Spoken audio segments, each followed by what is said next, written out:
Militer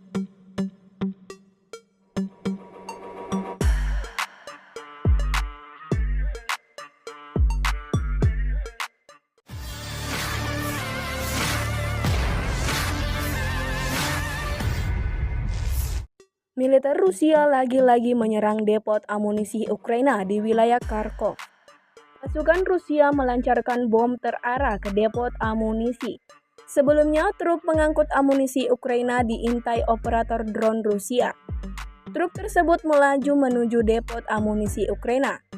Rekamannya ramai beredar di Telegram pada Senin 6 Mei 2024. Serangan dahsyat sukses meledakkan salah satu depot amunisi Ukraina. Dalam keterangan unggahan disebutkan Rusia menyerang depot amunisi angkatan bersenjata Ukraina di arah Kharkov. Rekamannya pun menuai berbagai komentar dari warganet.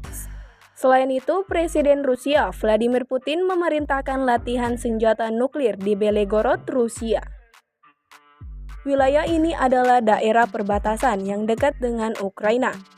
Kementerian Pertahanan Rusia mengatakan latihan akan diadakan dalam waktu dekat dan melibatkan angkatan udara, angkatan laut, serta tentara yang ditempatkan di dekat Ukraina.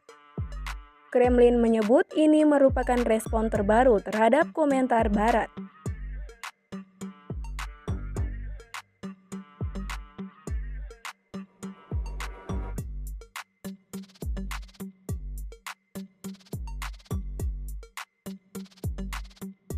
Download Tribun X sekarang, menghadirkan lokal menjadi Indonesia.